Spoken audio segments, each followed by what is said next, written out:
Hello everyone and welcome back to my channel law talks with Neha. आज law of torts legal series lecture number 2 में हम discuss करने वाले हैं about the evolution of law of torts from ancient times to the modern times. तो चलिए शुरू करते हैं।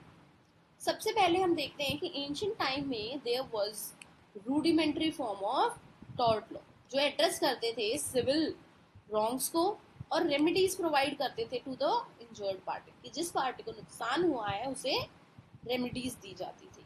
For example code of Hammurabi ancient period में अर्लीस्ट लीगल कोड था हमारा कोड ऑफ हम्मुराबी जो कि मेसोपोटामियन सिविलाइजेशन का पार्ट था जो कंटेन करता था provisions relating to the personal injury and property damage. तो इन चीज़ों से रिलेटेड इसमें प्रोविजंस थी। इसी के साथ साथ अगर अब हम इंडियन कॉन्टेक्स्ट की बात करें तो यहाँ पर कंसेप्ट था सिविल रॉन्ग्स का। सो हिंदुइज्म में ये कंसेप्ट डिराइव हुआ फ्रॉम मनुस्मृति जो इंक्लूड करता था principle of liability for causing harm तो अनदर पर्सन कि अगर आप किसी पर्सन को हार्म कर रहे हो तो you are strictly liable for that. And in Muslim law there was a rule of sharia law. Sharia law provide करती थी remedies for the wrongful acts कि अगर आप कोई गलत काम कर रहे हो तो दूसरे पर्सन को उसके लिए रेमेडीज प्रोवाइड करी जाएंगी। तो अब आप देख ही सकते हैं कि एंशियंट टाइम में tort law was mainly based on religious and moral principles और एम्फसाइज करते थे किस चीज को, जस्टिस और रेस्टिट्यूशन। तो अब देखते हैं मेडिवल टाइम के बारे में। सो मेडिवल पीरियड जो था, मेडिवल पीरियड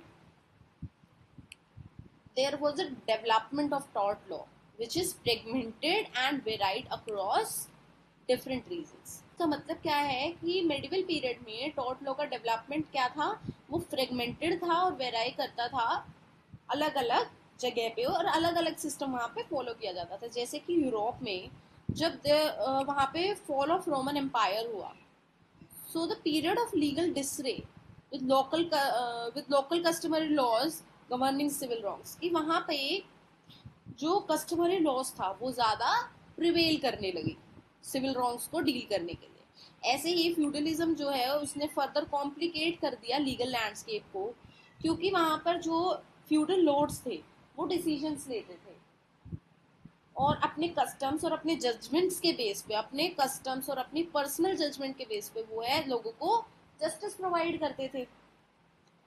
तो अब देखते हैं इंडियन कॉन्टेक्स्ट में। तो in India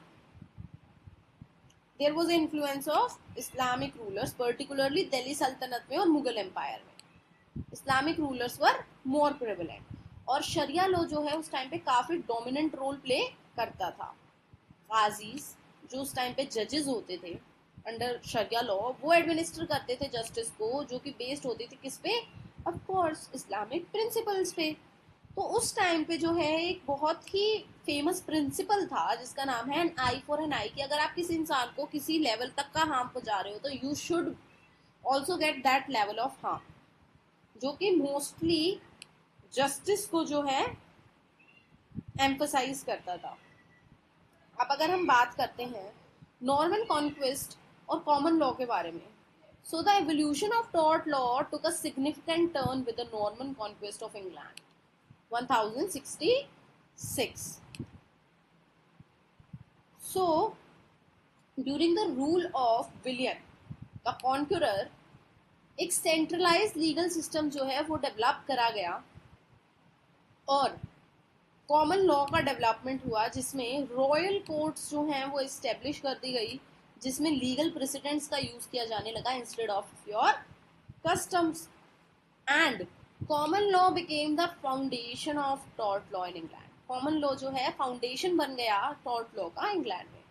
there was a prominent figure Henry de Bracton जिन्होंने 30th सेंचुरी में अपनी एक थ्योरी लिखी जिसका नाम था डे लेगेबस एट कॉन्सुएटुनिबस एंगिले, जिन्होंने इसमें टॉर्ट लॉ के बारे में बात की और ये एक फाउंडेशनल वर्क माना जाता है टॉर्ट लॉ का। ठीक है, अब आगे देखते हैं। So after the Norman conquest there was a influence of French law. French law का इन्फ्लुएंस था यानी कि 1066 में नॉर्मन कॉन्क्वेस्ट के बाद इंग्लिश लीगल सिस्टम में इन्फ्लुएंस आया फ्रेंच इन्फ्लुएंस आया। फ्रेंच जुडिशियल लैंग्वेज बन गई और कई लीगल टर्म्स फ्रेंच से अडॉप्ट किए गए, जैसे कि tort is derived from a French word tortum which is meaning wrong और इनजस्टिस।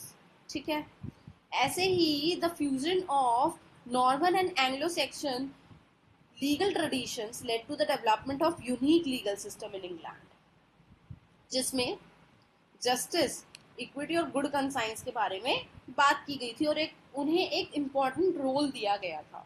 इसी के साथ साथ common law system continue to evolve, उसने ग्रो करना शुरू किया और जो जजेस थे वो अडेप्ट करने लगे legal principles to address the societal challenges. ठीक है, उसके बाद हम बात करते हैं tort law in colonial India. So colonial India में during 18th century there was a rule of Britishers in India और यहाँ पे इंग्लिश कॉमन लॉ जो है वो फॉलो होने लगा। So during the charter of 1726 उसके थ्रू जो है बॉम्बे, मद्रास और कोलकाता में जो है मेयर कोर्ट्स स्टैब्लिश करी गई इन द प्रेसिडेंसी टाउन्स और लेटर ऑन ये एक्सटेंड कर दी गई टू द होल इंडिया। ये कोर्ट्स इंग्लिश टॉर्ट लॉ के प्रिंसिपल्स अप्लाई करती हैं for giving the decisions. And इस टाइम पे एक बहुत ही प्रोमिनेंट फिगर थे जिनका नाम था हेनरी मैने और उनका काम इंडियन लीगल सिस्टम की कोडिफिकेशन में बहुत ही ज़्यादा जो है हेल्पफुल रहा। फिर बारी आई कोडिफिकेशन ऑफ टॉर्ट लॉ की। तो ये सभी को पता है कि टॉर्ट लॉ जो है वो इंडिया में कोडिफाइड नहीं है, there is no proper codification of tort law. ये जो है कॉमन लॉ प्रिंसिपल्स पे ही चलता है और प्रेसिडेंट्स पे बेस्ड होता है। तो लेट 19th सेंचुरी में एफर्ट्स डाले गए बाय सर फ्रेडरिक पोलॉक। उन्होंने ड्राफ्ट करा एक बिल जिसका नाम था civil wrongs bill in 1886 to codify the law in India. But वो बिल जो है कभी भी ब्रिटिश पार्लियामेंट ने पास ही नहीं करा, नेवर पास दैट बिल, और जिसकी वजह से आज तक भी इंडिया में कॉडिफिकेशन नहीं हुई है हमारे टॉर्ट लॉ की और ये कॉमन लॉ प्रिंसिपल्स पे ही बेस्ड है।